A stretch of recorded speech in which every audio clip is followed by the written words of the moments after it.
Hello and welcome to another episode of the RH Vodcast. Today, our guest is a self-identified multidisciplinary creative who is the founder and creative director of digital creative agency Light of Prometheus, which has worked with major brands such as Diageo, Suntory, Hang Seng Bank, Nomad Caviar, and Claybrook Interiors, to name but a few. A highly accomplished pianist and lyricist who goes by the name of Vita Henderson-Chan and has performed all over the world. An advocate for awareness of gender equality and medical conditions such as EDS, Ehlers-Danlos Syndrome, who has spoken on this subject on platforms such as CNN, among others. They go by the self-styled line, "If I don't make art, I go madder." Welcome, Vita Henderson-Chan. Thank you so much for having me, Chris. It's an absolute pleasure. Looking forward to speaking with you. Let's get into it. Could you describe a little bit about your early life? You mentioned that you were born in the UK and are of Eurasian heritage. What are your earliest memories and how were your early years for you? So I always remember, that's a really strange thing to say, I always remember being young. Don't we all? No, my dad is of English and Scottish descent, hence the Henderson, and my mum is of Chinese, Portuguese, Spanish descent, hence the Chan. It was really interesting growing up because I always felt very Chinese. My mum looks very Chinese. My uncle, who lived very close by, would be very involved in picking me up. I had a strong relationship with my Chinese Eurasian family. And my dad's English family lived quite far away from us. So all of the family I saw on a regular, like weekly, bi-weekly basis were Chinese. And I got really bullied at school for being Chinese, commented on, like this stuff. So I always felt very connected to this identity of being British-born Chinese person. I have very interesting parents. My mum is used to be a research scientist at Babram in Cambridge. My dad was a Cambridge engineer, went to university out there and then was designing stuff for Kaitaka, the air hangars, and then decided to change his career completely, go into computer programming. And, you know, my brother, who's a little bit older than me, they were quite he went to Steiner School and we had that kind of upbringing of that kind of Steiner-Waldorf ethos, which is very led in self-learning creation and self-fulfillment in education. I think there's a little bit of a contrast of a traditional kind of Asian tiger mum style family, though I do arguably felt very pushed in certain things. But learning was always really, really encouraged in my household. If I wanted to read something, if I wanted to have interests, I was really obsessed with ancient Egypt when I was about 4 years old. And that was just encouraged. I think it was my 5th or 6th birthday, my parents bought me this like adult book from the Folio Society. I got to pick out which books I wanted from the Folio Society. Yeah. And one of them was all about the different dynasties in ancient Egypt.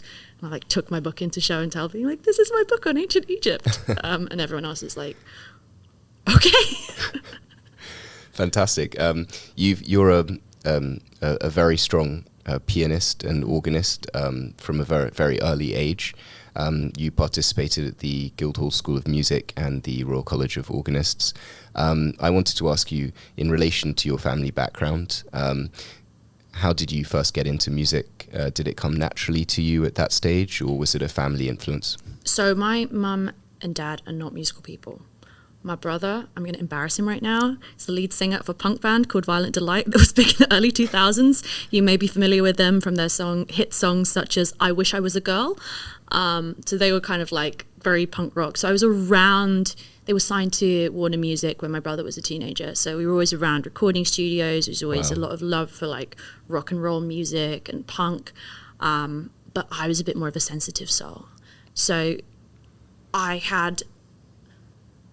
How do I describe growing up? I think the comment I got from teachers was extremely intelligent, doesn't try hard enough. Oh. Because I would be away with the fairies, not concentrating, But if they said to me, what's going on, it'd be like, oh, that's what you said, and this is my point of view on it, blah, blah, blah. But it just wouldn't look like I was concentrating at all. And at that point, very early, this is when I was about 7 or 8, just before I started learning the piano and taking lessons from an amazing piano teacher, I didn't have a diagnosis of anything. So there was always this kid's a bit of a weird one. But I was in primary school just outside of London, a place called St Albans, which is where I'm from. And there was I think the junior or the deputy head teacher reached out to my mum, was like, your child has perfect pitch. We really need to get them into music education.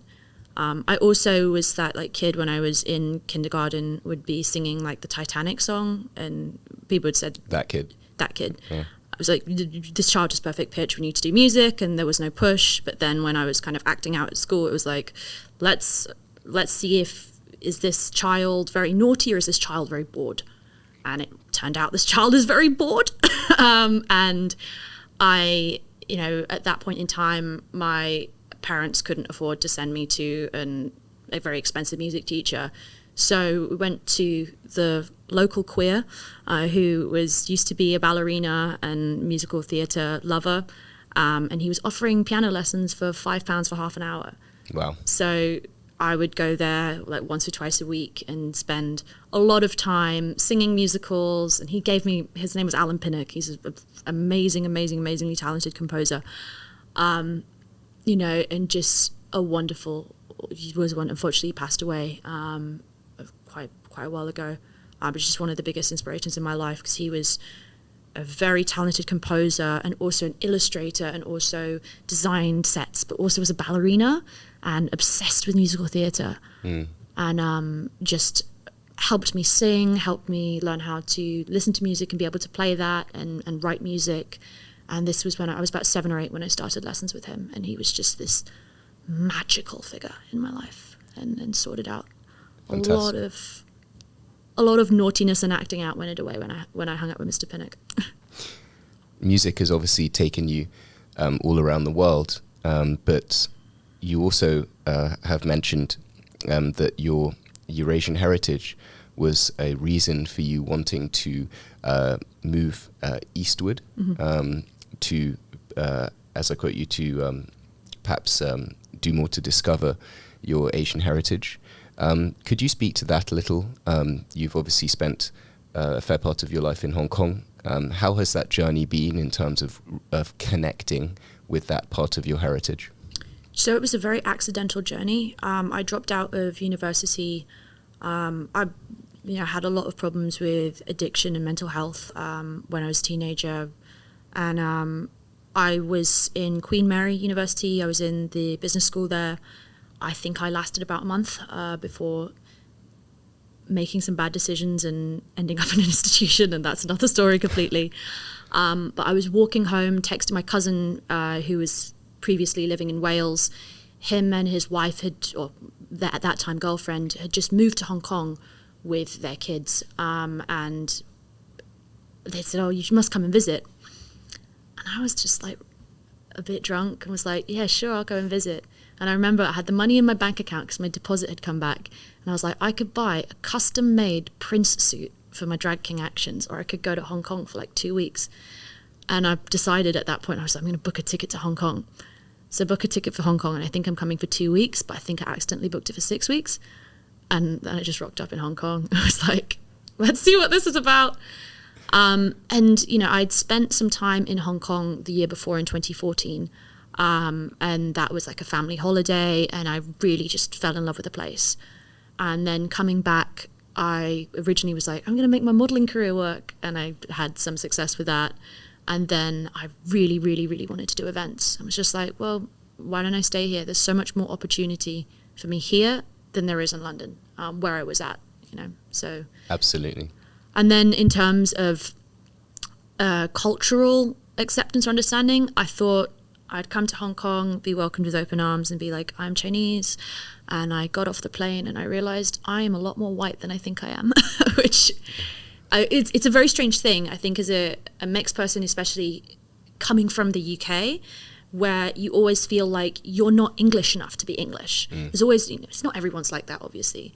And London and the kind of M25 has this like protective quality of, you meet people of all different colours and religions and races, and it's like, yeah, we're British, You go outside that and you're like, you look a bit exotic. It's just, I'm not gonna claim to have had any severe, like serious racism things happen to me, but there was always a feeling of not exactly fitting in and being a little bit different and being a bit odd. I'm sure you're familiar with the question, where are you really from? Yeah. Oh, okay. Oh, you were born here, but where's your mum and your dad really, and where are your grandparents really from? And it's just like, man, I'm from London. From Hertfordshire, really, but, So that was interesting to have the polar opposite of that happen in Hong Kong. And as a result, I think my identity changed from, instead of being half Chinese and half, well, slightly less than half Chinese, there's the Portuguese and there's the Spanish, all the different things that are in there, it just became, I can be a British-born Chinese person, I can be a Chinese person, I can be a person with links to Macau and the Portuguese, but I can be all of those things at once, and I don't have to go into the percentages of my 23andMe breakdown. I'm everything, and that's okay. You've mentioned that you have a passion for jumping in the deep end. Yes. That journey certainly sounds like it. At a very young age, you were both working as a graphic designer, but also had quite a lot of responsibility in the event management, entertainment industry. At the age of only 19, you had responsibility in Hong Kong, working with celebrated chef Mei Chow's award-winning restaurant Happy Paradise. So 19, I was working with Salon Number 10. Okay. And that was with Elisha Young and at the time Zan Na. And I have so much appreciation and gratitude for that experience. They were amazing mentors. Elisha is one of the most talented designers and creatives and out-of-the-box thinkers, and visually introduced me to lots of different concepts, and allowed me to come in and be myself and be a bit zany and have a good time with things. And Zan Na is just, I call her my mother because she is just one of the most loving, caring, and just really inspiring role models. She has a fascinating professional history, but she kind of took me under her wing and was like, I'm going to show you how I do it, and then you're going to do it. There wasn't this micromanagement, you've got to do it this. You're just like, I'm going to show you a couple of times and you're going to do it. And if you can think that there's something better to do, you tell me. But if I tell you, hey, we got to do it this way, we got to do it this way because I come with the experience. And it was a kind of a very, I don't know whether it's called like a flat structure. Hierarchy, yeah. Of hierarchy. It wasn't like I'm this like big boss person, whatever. She just talked to me as a human and really encouraged me every single step of the way, and was there through the tears and the turbulence, and then me going, I don't know what I'm doing. She's like, just relax, And her background's working with the Burning Man and stuff like this, and have family histories with that as well. And in introducing me to that way of life and that way of unconditional love and tolerance, at such a young age was such a wonderful experience to have, both personally, spiritually, and professionally. You've mentioned that you spent time between Hong Kong and London. Mm-hmm. One of the other mentors that you mentioned was supportive of you at that time was James Elphick, who is based in London, of Third Mind Productions.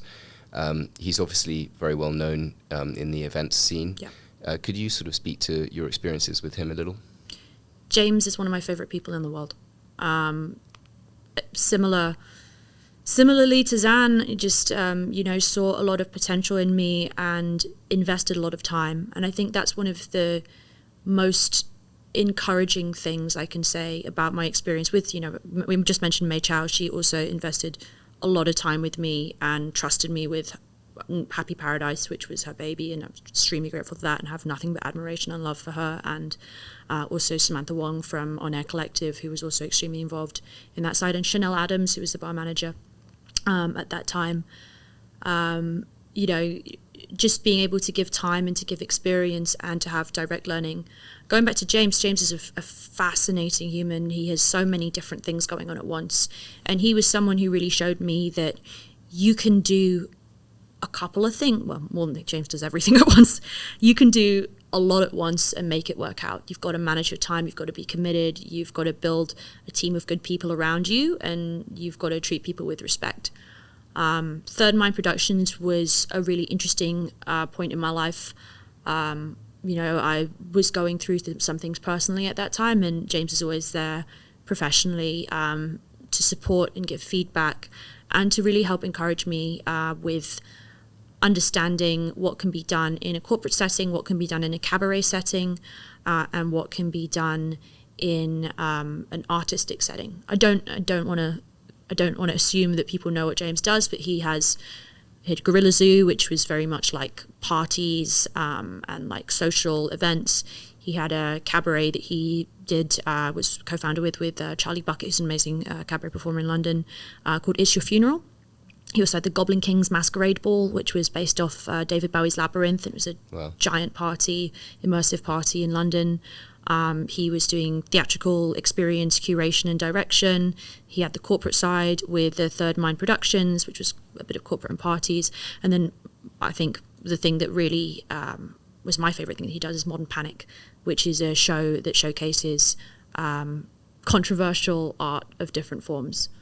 There's also the Satanic Flea Market, which is my favorite place to go and buy gifts in London whenever it happens. There we go. So big shout out to Satanic Flea Market. Good recommendation. Yeah. On the subject of cabaret, I'd like to move on to your musical focus. Yep. You focus on cabaret, jazz, and baroque pop. You're also running the Mercury Cabaret, which is uniquely Hong Kong's only regularly running cabaret show. Can you speak a little bit about how this experience was in Hong Kong? So running is an interesting thing because I would describe myself as a co-founder. Mercury came from, I wanted to put on a cabaret event in Hong Kong because it's just like, I need to do cabaret or else I'm going to go crazy. But the reality is I need to do cabaret because I'm crazy. And Mercury was established by myself, Penny Patine, who's a fabulous burlesque dancer, and Stuart Palm, who is a mentalist. Really great people.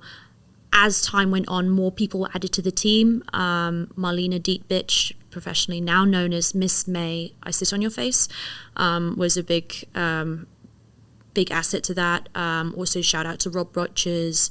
There's a lot of people involved in the cabaret. So whilst a lot of the plays and I played cabarets and the plots and stuff, I wrote a lot of music for and I did a lot of work on, it was truly a group effort. You always have to have a community of weirdos that put up with you. Also, you have, there's so many people involved in cabaret, it would be difficult to list them all out. But it was creating a community of like-minded performers and being able to showcase what they do and have that opportunity. And it was an amazing learning experience. Also just having people that are willing to spend their free time, in rehearsal rooms going over ridiculous things I've written. I should also shout out to Brian Bentley, who is our Father Fistmas, which is the Mercury Cabaret's tradition of celebrating Fistmas at Christmas. Nice. That's why we are the most inappropriate performance arts show. Certainly. In Hong Kong. Certainly. You talk about the support that you've received from a lot of people on the Hong Kong scene. You perform under the name Vita Starkin, and you're well known for being the lead of Vita Starkin and the YAB, Young Asian Boys. Can you sort of speak a little bit to the experience of performing with that group Sure. in Hong Kong and the support you got from the Hong Kong community? So I accidentally fell into jazz. I was wanting to do jazz piano. And I wasn't singing at this time. I didn't do music for a very long time because I had a very traumatic experience when I was a teenager, and I was just like, I must never do this again, blah, blah, blah, which was nonsense. But as I started to get better and started to feel more confident in myself, my friends really pushed me to go out there and do musical things. So I was sitting in watching Costel play piano for these jazz singing classes, and just kind of watching and filling in where I could. And at one point someone was like, oh, why don't you come up and sing? I said, I kind of sing. I don't kind of sing very well. And from that point onwards, it was like, let's book you for gigs, let's get you involved. Yeah. And it's just been, the Hong Kong jazz scene and the local scene is a very, very supportive and beautiful place. It's a wonderful environment where you have the masters and the people who have been doing this for twice as long as I've been alive, rocking around with, people in their 20s and 30s who are just very passionate about jazz. Touching on the Young Asian Boys and the Right Guys, which were my previous bands, shout out to Lenky and Jess and Nate Wong and Tijo and Jeff King Look, and, who were willing to get weird and wild with things. And, we have a lot of support within the community. Unfortunately, Peel Fresco, which is one of the home of jazz of Hong Kong, is closed down, but there are new spaces opening. There's new pockets of jazz that are happening. Currently, I'm playing with a new band. We're called Astral Rejection, but we're thinking about changing it to the Astral Connection. We only started playing together about a month ago.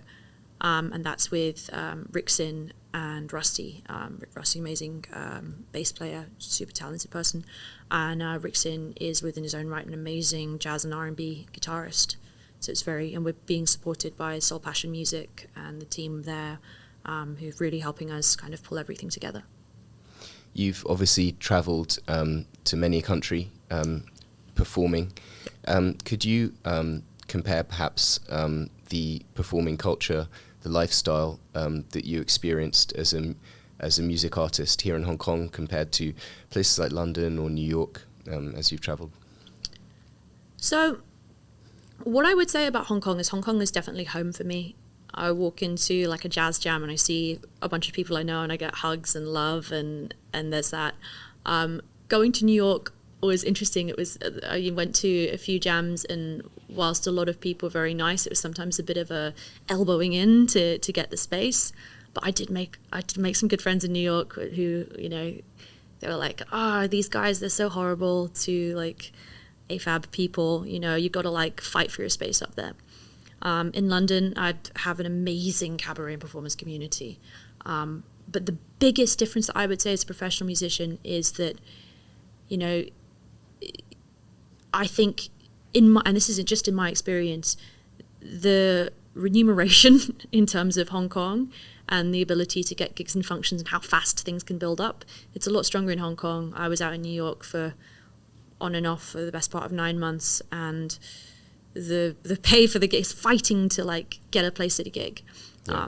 There was an amazing venue at New York, which is one of my favorite places in the world, called the Delight Factory. And they hosted me and we had a beautiful gig, and it was just this wonderful, magical night of joy and song. And that was probably the closest vibe I got to the same experience as Hong Kong. And similarly in London, it felt like a bit of an upwards continuous struggle to make it as a cabaret performer. It's taking gigs at like £50 a night, running to the next place, being unable to afford a taxi, traveling around in crazy performance outfits, trying not to get stabbed. It's quite dangerous to be queer out there. Yeah. And Hong Kong is just, for me in my experience, and I'm sure it's different for everyone, it's just been a lot more easy sailing. At the same time as pursuing your musical exploits, you also founded a digital creative agency from 2018 onwards, Light of Prometheus. Prometheus is generally seen as the author of human arts and sciences. You mentioned that the line of that agency is to step out of the darkness and into the age of online enlightenment. Yes. Perhaps you could speak a little to what the focus of that business was and what the values you had therein. So one of the things I noted from my career pre-Light of Prometheus was that I was not making much money, but my God, were the clients paying a lot. And, you know, I think the last salaried job I had, I was on salary for like 20-something K, working like 60 hours, smashing away. And you know, I was 20 at the time. You have to do that. You have to like cut your hands and get the experience and to make things wrong and to have that opportunity to work with good mentors. But I remember just thinking like, I need to cut out the middleman. Like I need to go direct to client. And the big draw for Light of Prometheus was I want to be able to offer a high standard of services for companies that are just establishing.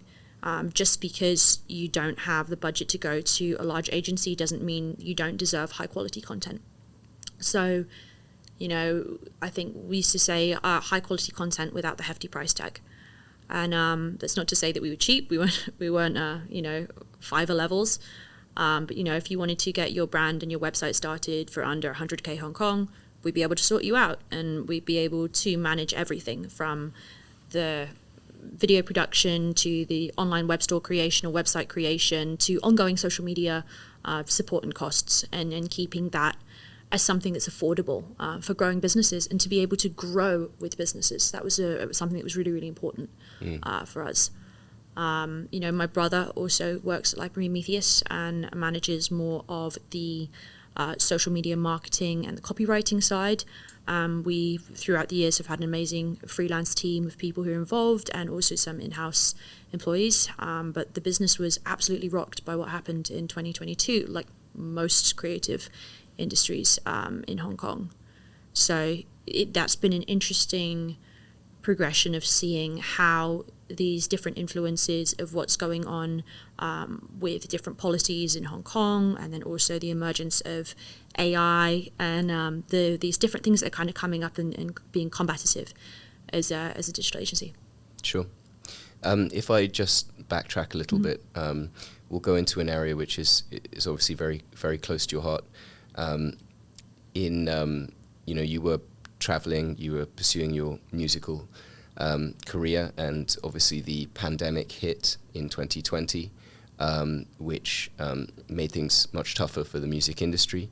And not long after that, you started to discover some health conditions. Yeah. I wanted to ask you to sort of speak in your own words. Firstly, I'll introduce you know, what I would say is one of your notable conditions, which is EDS. That's defined, if I'm correct, as a group of disorders that affects connective tissues supporting the skin, bones, blood vessels, and other organs and tissues. Perhaps you could explain in your own words how that condition sort of affects you and has affected you on a daily basis. Very stretchy, very bendy. Things come out like multiple joint dislocations and subluxations of partial joint dislocations. You know, my skin is quite a lot more fragile. I have like a lot of hemorrhaging and skin and tissue fragility. The easiest thing is to just like, I'll do it on my eye. That's probably the worst one. All of my body, including my internal organs, do this. Oh. So it can be pretty problematic. I've had hernias, let's just go through everything that's come out. Like you can see on my hands, I'm wearing these braces. I'm also wearing braces on my legs right now. I used to have shoulder braces and elbow braces and KT tape. But for a long time during the pandemic, I just started having things that were going wrong. There were things that were going wrong before. No one had given me an x-ray. And I think I was going through, like most people during the early pandemic, was going through a lot of like mental health distress. Absolutely. Lost a bit of weight, and my body just started falling apart. My friend threw a phone at my leg, and the two bones here kind of went like this. And when the doctors were kind of like, oh, it's just a bash, whatever. When I eventually got to get the x-ray, the second professional that I saw was just like, this did a full body x-ray and went through the shoulders are not right, the ribs are not right, the pelvis is not right, the knee is not right, this is not right, this is not right. How have you never got an x-ray? How are you walking? How are you not in more pain? I was like, I'm in like quite a lot of pain. I'm just pulling through. Like, because I think there's a kind of a lot of medical gaslighting. Right. But yeah, talking about that kind of 2020 period, I like to think of myself as being quite an opportunistic business person. And when the exciting music things were not going as planned, it was like put in all of the energy to Light of Prometheus. Like, people need online stores, people need to build this, people need these services, and this is the time to strike. It's also when you're freelancing or running your own business, you just got to strike while the iron's hot. You know, and go in for it and offer what you can, because there's not necessarily the most secure security blanket. And I'm very adaptable in that way, to be able to go, okay, let's change shifts, let's change gears. And, you know, the projects that we were doing at Light of Prometheus at that time, it was a lot less physically taxing than going on stage 4 or 5 nights a week. So I was able to do that whilst my joints were coming out. I was actually the person, and this is a very workaholic trait of mine, I would take my laptop and my phone with a personal hotspot so that I could work on projects whilst my joints were coming out. And it's just like, yeah, I've got to do something. That's a lot. Yeah. You've chronicled, I don't know if chronicled is the right word, but portrayed that journey in a sort of graphical story called The Story. It's on your on your website. I encourage everyone to take a look at it. It's wonderful design skills, graphic design skills. You portray what it felt like to get that realization of the diagnosis, but what you perhaps haven't shown others is the level of perseverance that it took you mentally, or the resilience that was required to come back from that. And so I wanted to ask you to speak to that. And, you know, I'm sure that those watching and listening could learn a lot from what you'd have to say on that subject. I am a chronic overthinker. I overthink and overanalyze everything. I can sit here and think myself into a frenzy. And the only thing that stops that is if I counter it with doing. So don't think, do something productive. Write a list of the shit is happening. I got to do this. And it's not, you know, it's not like I got to make money or I got to do, like, it's like I have to put myself into a project and immerse myself to get out of my head. What can I do to help other people? And I'm extremely fortunate to have a wonderful community of friends and people that care about me, who can go, hey, you're getting in your head, go and do something with this. What can you do? What can you do with your creative skills and your talents to help other people? Could you document this down? Could you do something cool? Could you do something with computers? Could you do something with illustration? And it was COVID was a very difficult time for me. I was in a long distance relationship in COVID. My partner at that time couldn't get back into Hong Kong. And the crutch of having another person there, when you have another person over Zoom, it's like, I want to talk to you about everything, but I need to draw this as well. And it was encouragement from lots of different sources of, I need to be able to show what I'm going through, and then I need to be able to put it out there, because there's going to be another person whose joints are falling out, who's freaking out, who's going, I don't know what's happening. Doctors are telling, I got told I might have arthritis, I might have lupus. I might just be clumsy. That was my least favorite one. Kidding. No, you might just be clumsy. And I was like, I'm so clumsy that my shoulder has partially dislocated whilst trying to eat ice cream. Like, get out. There's a lot of medical misogyny, and there's a lot of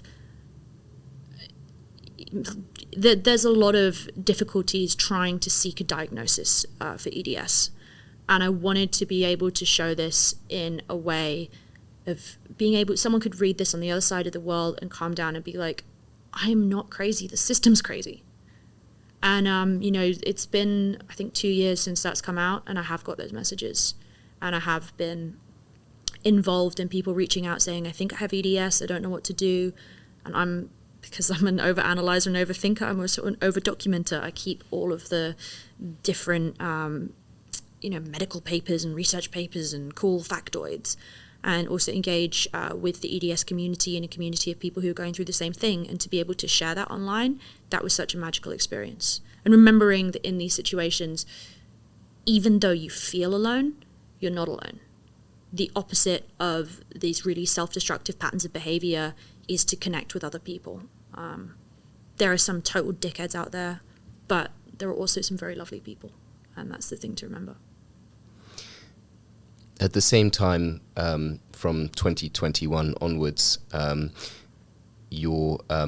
what emerged was VMSCH, which was your own project that you say allows you to express yourself more creatively and without restraints. It has a focus on digital illustration, photo manipulation. You created NFTs, virtual galleries.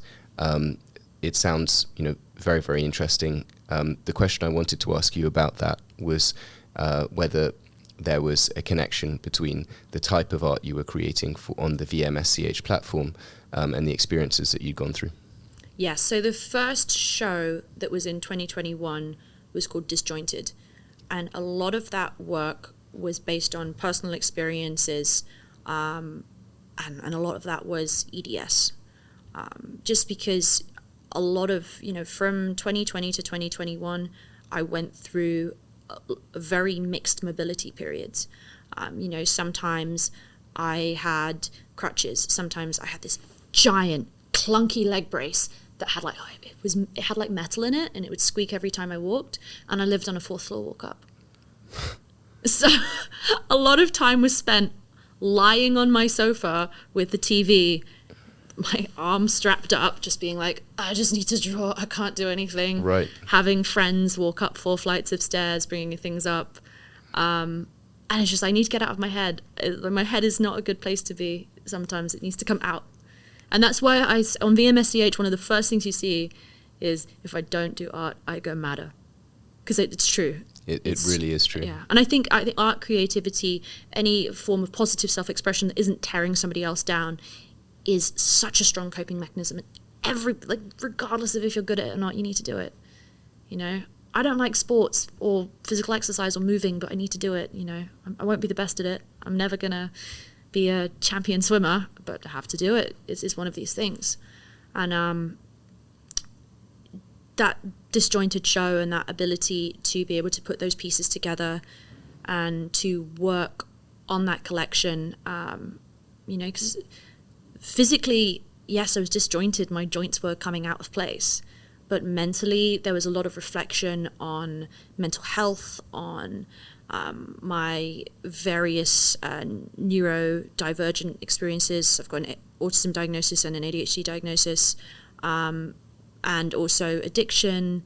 And, you know, with all of these different things, I want to say, like, I sometimes just feel so out of place and so disjointed and so wildly unstable, physically, mentally, spiritually. Well, not spiritually, physically, mentally. It needs to come out in some way that's positive.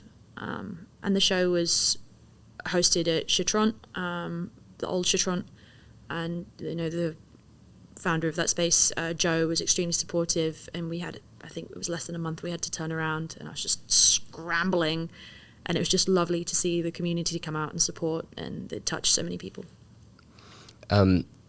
Obviously, Hong Kong finds itself in more encouraging times. The restrictions have been removed to a certain extent, yeah, and that should be positive for both the entertainment industry, the arts industry. It's a great time at the moment with Art Basel going on, lots of visitors in the city. How are you seeing the outlook for the city at the moment, and what implications does it have on your sort of professional plans? I hope it's going to stay busy. That's all I can say. I think everyone who has been in Hong Kong throughout the COVID period, we have this shared collected trauma. The whole world, actually, not just Hong Kong. But I think, when you cut out the music and the art, you cut out the joy in life. When you can't go and have a meal after 6 p.m., even though it's a necessary good, we need to do these things to protect people so people don't die. There's also I'm kind of dying inside, I'm going to go matter. And to witness the joy over it's been about a month now since the mask ban has been lifted, is amazing. I had an amazing art week, but also just so many gigs, so many fun things going on, party, celebration, the mood is really lifted. And I think Hong Kong for me has always been a place of healing. When things aren't going right, I come back to Hong Kong and I set up shop for a bit. And I feel extremely grateful and extremely held and extremely loved by the community here, which is no doing of my own, that's all other people. And you can feel it on the street. You can feel it on the street that we're ready to come back out there. And I think it's an exciting place to be for, there's so many talented artists in Hong Kong, and everyone has so much to say right now. Same with music, same with Web3. I'm sure there's lots of other fields where it's also happening similarly. Maybe not financial right now, a lot of my finance bro friends are very freaked out with what's going on. But I'm here in the corner being Basel was awesome. I met some cool people. And what can we expect from you going forward?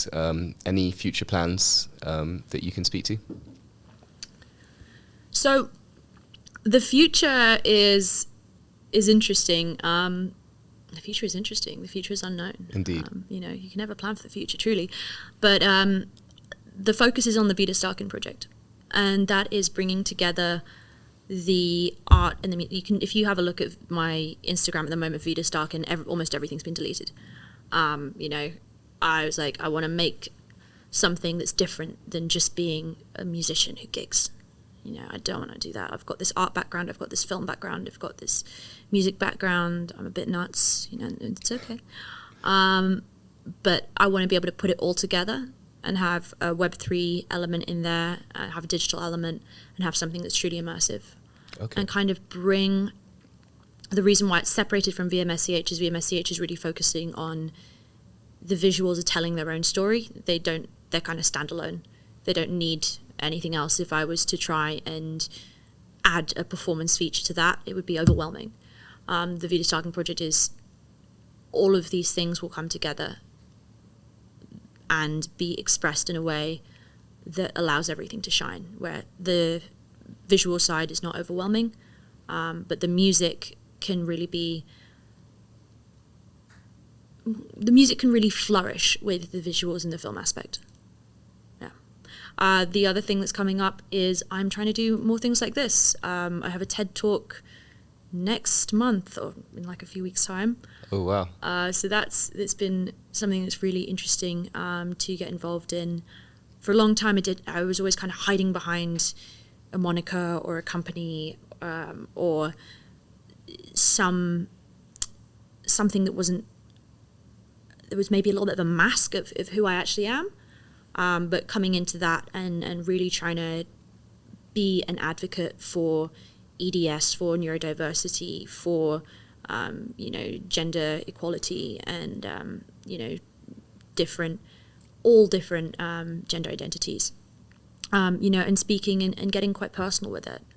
That was one of the things that I realized in the last few months is that it's cool doing all these projects, but people need to see it and people need to be able to connect and understand where it's coming from, because ultimately you can do art in your bedroom and no one can see it and you can feel like, oh, I'm a bit more sane or I'm a bit more manageable or a bit whatever. But, I'm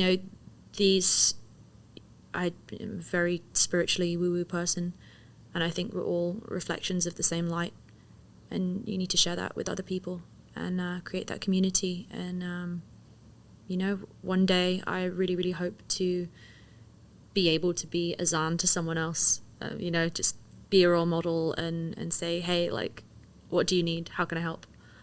And yeah, so that's kind of what's coming up. You already are a role model, that I can assure you. It's it was a fascinating interview, an inspirational story. So thank you very much, Vita Henderson-Chan. And perhaps I could ask Vita Starkin to serenade us off. Oh, this is so embarrassing. So just before we were doing the chat for this, I was saying when I was at Salon 10, at the end of the night when people wouldn't leave, I would sing that song from The Sound of Music, the "So long, farewell, auf Wiedersehen, goodbye." But as people were getting more fucked up, I'd just get more fucked up with it. So it'd be like, get out!